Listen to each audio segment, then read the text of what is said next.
We invite you to watch how we clear the views on all matters through our partner station MITV on DSTV channel 255, 7 p.m. daily, and also our YouTube and Facebook pages under one name, Clearview News Desk every day. We call it the People's News, as we are available to come over and cover your events upon notice. Or do you have news you want us to broadcast? Send it in. We verify and go to town with it. All for you. Go ahead, engage us to thrash out those naughty issues on the news. And what we need from you is to share and subscribe. More important, convince your loved ones, friends, relatives, co-worshippers, and more to subscribe so as to be getting notifications as we break the news.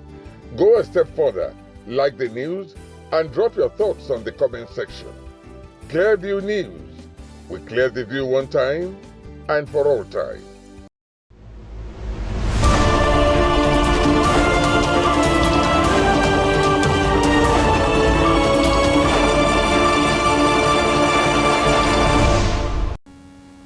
Hello and welcome to Clearview News Desk.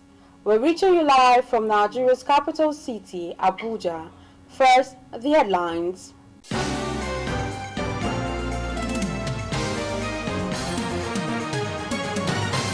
"16 people reportedly burned to death and 5 injured in Ondo road accident." Nigeria Navy personnel arrested for the murder of the son of former Chief of Naval Staff retired Vice Admiral I. Ibrahim. A Nigerian Union of Teachers condemns federal government's ban on under 18-year-olds for WAEC and NECO.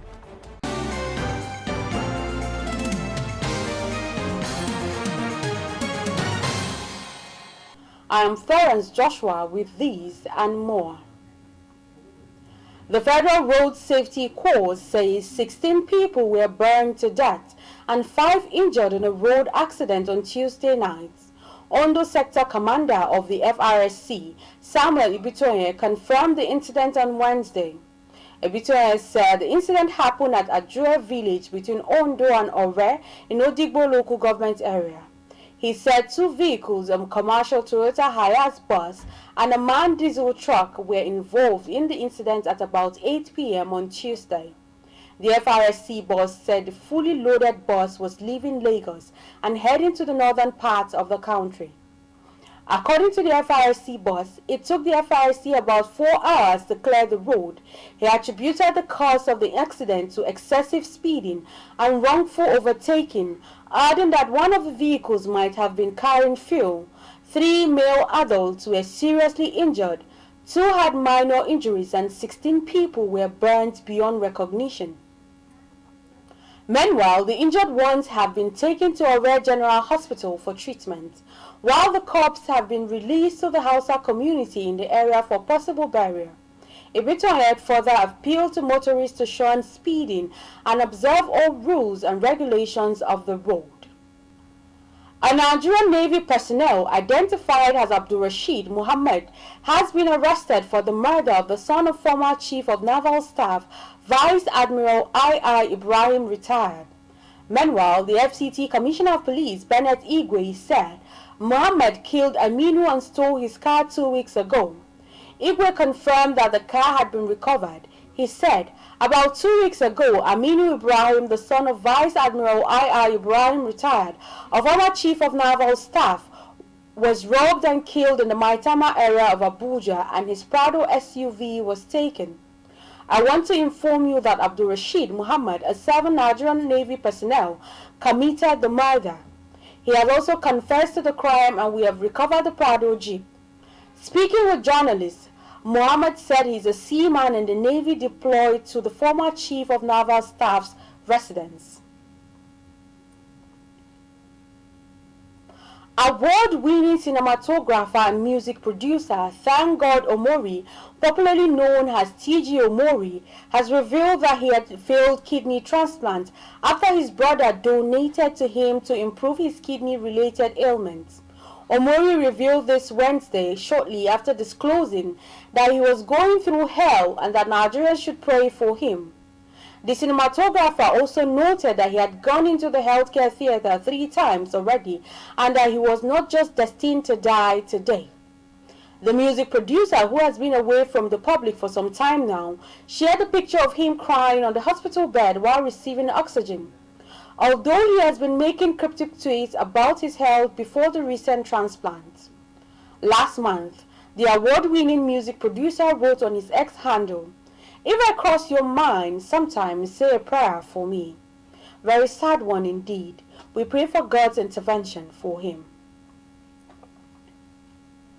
Nigeria's teachers under the aegis of the Nigerian Union of Teachers have condemned the federal government's decision to ban under-18 candidates from sitting for the West African Senior School Certificate Examination and the National Examination Council.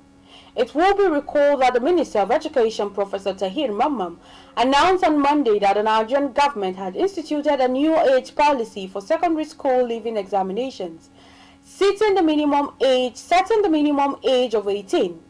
Mamman also pointed out that his policy aligns with the typical educational trajectory. He noted, if you calculate the standard duration for a child's education from early child care through primary school, junior secondary school and senior secondary school, you will find that students typically reach 17.5 years old by the time they are ready for university admission. The Federal Capital Territory FCT Minister Yesem Wike has declared that on the street parking scheme, popularly known as Park and Pay, in the nation's capital, Abuja, illegal. Prior to the declaration was a mild drama between enforcement officials and some car owners. News Imofan Okon, who was at the scene of the incident, reported that the move, which was aimed at promoting a culture of orderliness for vehicle parking in Abuja, did not go down well with some car owners after their cars were clamped and locked at bank premises while they were busy carrying out transactions in the bank. The report. The Park and Pay policy, which was first introduced about a decade ago, was suspended in April 2014 after the High Court judgment stopped the FCTA from collecting fees from residents following a public outcry. The court ordered that the policy was not backed by law. However, towards the end of the immediate past administration in May, the Federal Executive Council granted approval for the revival of the street parking scheme in Abuja a few days before the assumption of the present FCT minister to office. When we saw them doing this, I said, what happened? They say the banks were not supposed to park it on the walkway. Fine. I said, it is the bank authority that asked me to park as their customer. Yes. They said yes, that they have been telling the bank not to allow vehicles to park here. I now ask them, am I now supposed to pay for to be punished for the offense of the bank if the bank is not supposed to park vehicles here and they have refused to listen to you? Lock the gate of the bank. You have the powers. I begged them, they said I should give them 5,000 naira bribe to lock my car. Give me the paper for the offense, let me know the offense I have committed. And then if it is for me to pay or I seek address in the court, I will do it. I called my lawyer, they wrote the paper for me. The paper, I don't know if the receipt is with you. Okay, fine, it's here. So where am I supposed to pay to? They said I have to go to the bank when they know the bank have closed. Okay. I brought cash to give them. They refused to take it. The bank have closed, okay. You want to punish me unjustly? As a Nigerian, am I a slave in my own country? They refused. We were dragging. The lawyer was even begging, which account? Okay. They say, okay, this man say I can pay through transfer. When I check the account, I say, is this the name of the account? Can you confirm? They refused to answer me. But he said, as my lawyer, just go ahead and pay. Because to this account. Yes. This account, yes. So I now paid. And they said even after paying, they wouldn't unlock the car until the towing van take the car to their office and they were saying no problem. We came to the bank to withdraw money from the POS. Unfortunately, when we are coming back from the POS, we discovered that our car has been locked. It's unfortunate that if actually the the agencies that are responsible for locking people's cars. You understand? If they have problem with the banks, they should sort it out with the banks, not the customers. Customer has no problem with them. So we are not happy. Following continuous fracas between park and pay enforcement agents with some car owners in FCT, the FCT Minister Nyesom Wike has declared the on-street parking scheme in the nation's capital, Abuja, illegal. Our ambition is to make FCT a livable city where people can feel comfortable, where we can say yes. We have been traveling around the world. We have seen how cities are planned. We have seen infrastructure in cities. That is our own ambition, to turn FCT to one of the best cities. In his response, the managing director and the CEO of On-Street Parking Scheme, Suleiman Adeola, said before the enforcement of the Park and Pay scheme in the FCT, the organization had carried out several sensitization on the Park and Pay policy, but blames the fallout on non-compliance by the FCT residents. This is a walkway, and government have designated this walkway for the consumption of pedestrians. So the bank has no locus, the bank have no right to use this as a parking space. Because if car parks here, where do you want motorists to pass? You want motorists to walk on the road so that they'll be knocked off. We have done so many sensitization on this. We have written to Zenith, we have written to all the banks in this place. The idea of government is not to victimize any Nigerian. Do you understand? And these people have been empowered by law to do what they are doing. There's a signage on the major road, conspicuously positioned, and that signage is saying no parking. There's another signage by Fidelity Bank, is no parking. The street is a no parking street. Because of the size of the road, government says nobody should park on the walkway. And if laws are made by government, it is the responsibility of citizens to respect the laws made by government. Meanwhile, the FCT Minister Nyesom Wike has urged residents to continue to let the government know of happenings in their areas, saying if his attention had not been drawn to the illegal policy, he may not have known of its existence. Imefon Okon, reporting for Clever News. If you're just joining us, you're watching the news on Clever News Desk. We will be back after this break. Stay with us. Clever News Desk congratulates Nigeria's #1 private radio Raypower at 30. We will... Let me take it again, please. If you're just joining us, you're watching the news on Clever News Desk. We will be back after this break. Stay with us. Clever News Desk congratulates Nigeria's #1 private radio Raypower at 30. We will be back after this break. Congratulations! Your #1 independent radio station is 30. Raypower! 30 years of private commercial radio, 30 years of infotainment, 30 years we've made you smile, made you laugh, made you dance. We have been your friend.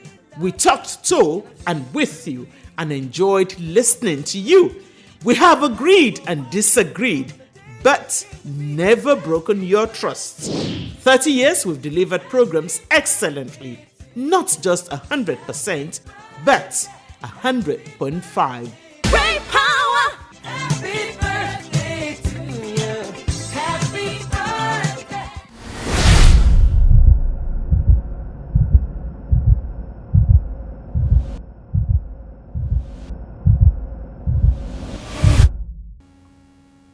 Welcome back. The urgent need to protect smallholder farmers and vulnerable communities from climate-related shocks in Nigeria have been brought to the fore at a high-level advocacy dialogue and flood impact report launch organized by the Heather Resource Center in the nation's capital, Abuja. Clever's correspondent was at the launch and brings us details. Nigeria is currently faced with food insecurity and climate change, which have been exacerbated by recent flooding resulting in crisis situation. Food waste, spoilage and loss account for approximately 40% of all food produced, leading to poverty, environmental degradation and life-threatening diseases. This significant deficit in food supply and security is attributed to man-made factors, including pests and diseases, lack of processing facilities, and inefficient transport systems. With government intervention and support, these issues can be addressed. Community leaders from rural areas directly affected by the flooding and food insecurity have expressed frustration and the feeling of being abandoned by the government, expressing how their livelihoods and means of survival have been severely impacted. The smallholder farmers had been impacted. They lost their farmlands, they lost their homes, they lost their means of livelihoods and livestock to the flooding. Knowing what the smallholder farmer is, the level of education and exposure is low, and they've not had any chance to interact with any government or stakeholder farmer that would have come to their aid, or to our aid, let me say, to mitigate or do something about it. And it kept on going. Like in 2003, it was lesser, but this year the floodings had come in earnest and in massive volume. And Nigerian Association of Women in Agric, we have been working with HEDA for a very long time now concerning weather. Each year they give us pamphlets, weather calendar. So these women, they go planting on that on the calendar year. Only that this year we have disappointment from God. We farm at the due time of farming. This August break came in July, came in August, but thank God some of other women's crop die of rice, maize, but those that plant and improve variety, they will harvest. The Executive Secretary of HEDA Resource Center, Suleiman Arigbabu, emphasized the need for government to take immediate action, issuing early warnings and implementing measures to support subsistence farmers and vulnerable communities. The impacts, the negative impact, if not totally avoided, can be drastically reduced on the farmers if only information is provided to them at the right time. So it is important that our farmers, so the whole idea, and for us why we're having this, is that can we change the strategy? Instead of saying, like now federal government is saying, okay, we are giving all the states affected 3 billion. That 3 billion will probably end up in the hands of those who do not deserve it, who didn't suffer any loss. That 3 billion will probably not get to the farmers who have suffered. We are saying that farmers can help themselves. If you give them information and you give them knowledge, farmers can reduce the impact of flooding on their livelihood, the impact of drought. Now many farmers suffered in this August break. Many here August break, they don't even know that it started from July. Areas that hitherto do not see much of August break are also witnessing, especially from middle belt up north. They are witnessing. So, but this information was out from beginning. But the information was unfortunately not available to most farmers. Of course, I can say that year in, year out, the access to the information is improving, but we don't need to be working as slow as we are supposed to be leaping, because the importance of having food security and the strategic role of our small-scale farmers, especially to fulfilling our need for food, cannot be overemphasized. And they are the ones who are worst hit by the impacts of climate change. The HEDA Resource Center report launched an advocacy dialogue aimed to raise awareness and prompt action from the government and stakeholders to address the growing concerns for food insecurity and climate change in Nigeria, particularly in rural communities. Florence Joshua reporting for Clearview News Desk. Nigeria, Africa's most populous country with around 219 million people, is estimated to grow to over 377 million by 2050, and hence the need for an increase in agricultural and food production by up to 50% to meet the need for the growing population. This figure poses a serious challenge for the agricultural sector, which largely remains unequipped to meet this demand due to insufficient access to modern technology, limited infrastructure, the impact of climate change, among others. This was the major point of discussion at the 14th National Conference of the Nigerian Society of Engineers Maitama branch, which held on Tuesday in Abuja. The report. Food security has become one of the most pressing issues on the agenda of most countries of the world, especially in developing countries like Nigeria, that is currently grappling with a high prevalence of chronic undernourishment and hunger, which stands at a staggering 22 million, according to the World Food and Agricultural Organization. According to research, around 84 million Nigerians, representing about 37% of the total population, live below the poverty line despite the abundance of rich and arable lands and an array of crops for farming activities. According to experts, achieving food security will remain a mirage for the country unless it embraces emerging technologies and innovations into agriculture to enhance the transformations required in the sector. The 14th National Conference and Annual General Meeting, organized by the Nigerian Society of Engineers, Abuja, provided a platform for engineers, policy makers, academics, and industry leaders to share knowledge, discuss policy, and showcase innovations with a view to contributing to Nigeria's technological and economic development. Top on the agenda was the issue of food security in Nigeria. Speakers at the event, including the Minister of State for Agriculture and foremost politician, Professor Jerry Gana, said the integration of technologies like artificial intelligence, including machine learning and predictive analytics, are key drivers to enhance crop yields, optimize resource use, and improve supply chain efficiency in the agricultural sector. As the world seeks sustainable solutions for food production, AI tools offer a full pathway forward towards efficient and environmental friendly operations. While challenges exist, the potential benefits of AI in the agricultural sector are undeniable, making it as an essential tool in the continued evolution of the sector. By driving efficiency, reducing waste, and supporting innovative farming practices, artificial intelligence tools in agricultural engineering are not only transforming the way we farm, but also how we think about food and its production. As we move forward, it is clear that artificial intelligence will be at the heart of agricultural innovation, shaping the future of food production in ways that we are just beginning to understand. In realization of the many challenges facing farmers in Nigeria, President Bola Ahmed Tinubu is working through the Renewed Hope agenda to reverse the negative growth and reposition the country towards a sustainable food system where no citizen goes to bed hungry. Artificial intelligence potential in agriculture is vast and multifaceted. It offers precision, efficiency, and sustainability. Three pillars that can revolutionize farming systems in Nigeria.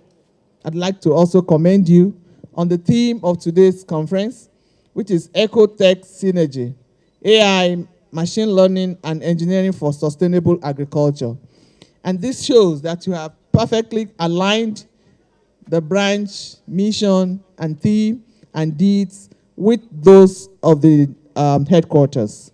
Do you promise to look after the interests and welfare of members of the society? Yes, I do. High point of the conference was the induction of 137 new members into the Nigerian Society of Engineers corporate and graduate categories. In his remarks, Chairman of the Association, Abuja Chapter, Okoye Ugochukwu Henry, said the induction move is in furtherance of its objectives of advancing the engineering profession and contributing to Nigeria's technological and economic development. I urge everyone to actively participate in the discussions, workshops, and networking opportunities that this conference offers. Let us harness the power of AI machine learning, and engineering to drive sustainable agricultural practices that will secure our dear future. As a graduate of Information and Communication Technology, I am so excited today to be inducted as an engineer reputable in Nigeria, reputable for my society and for the youths of Nigeria. And it's a long-awaited date for us to experience today. The event had as its theme Ecotech Synergy, AI Machine Learning and Engineering for Sustainable Agriculture. And that's the news, but before we go, a recap of the top stories.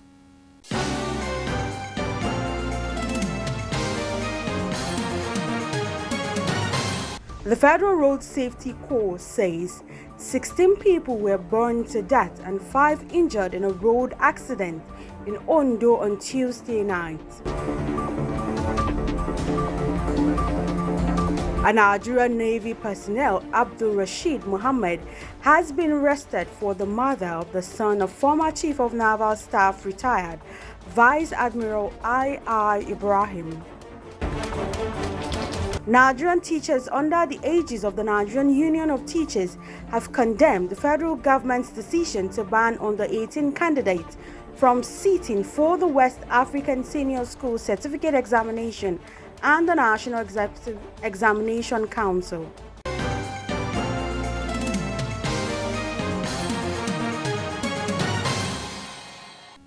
You can follow up on latest events and happenings around you via social media platforms on Facebook, Instagram and YouTube at Clearview News Desk, or via our handle on X, formerly known as Twitter at Clearview Online.